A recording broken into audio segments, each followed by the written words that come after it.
অনেকের ধারণা আম মাখার জন্য হয়তো অনেক কিছুর প্রয়োজন। আসলে কিন্তু তা নয়।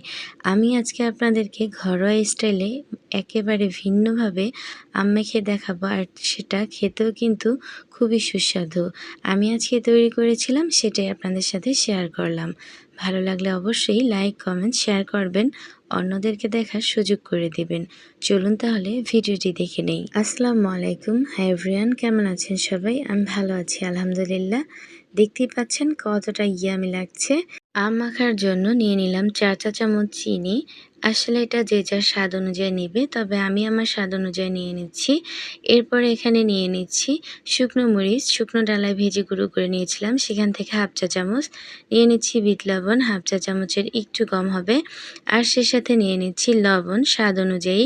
আর সে সাথে নিয়ে নিচ্ছি লেবুর রস, 1 ফালি লেবু এভাবে আমি চিপে দিয়ে দিচ্ছি। সেই সাথে দিয়ে দিচ্ছি 4-5টি লেবু পাতা এভাবে টুকরো করে।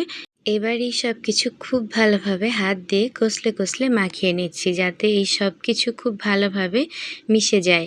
দেখুন, এবার এগুলোকে আমি রেখে দিয়ে আমি আগে থেকে কেটে রাখা আমগুলো এখানে নিয়ে নিচ্ছি। আমি বটির সাহায্যে আমগুলো এরকম পাতলা স্লাইস করে কেটে নিয়েছি, দেখতেই পাচ্ছেন। আপনারা আপনাদের প্রয়োজন মতো বা ইচ্ছে মতো কেটে নিতে পারেন।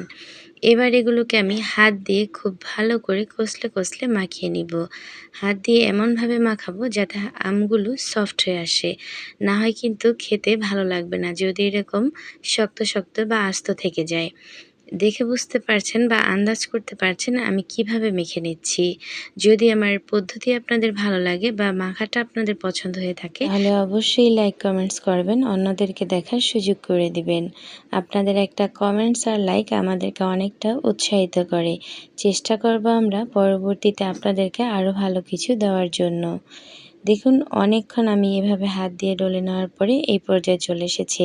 আমার মাখাটা কিন্তু রেডি হয়ে গেছে। দেখতেই কতটা ইয়ামি লাগছে, খেতেও কিন্তু খুবই সুস্বাদু হয়েছিল। আজকের মতো বিদায় নিচ্ছি। সবাই ভালো থাকবেন। আবারও চলে আসবো নতুন কোনো পদ্ধতি বা ভ্লগ নিয়ে। আল্লাহ হাফেজ।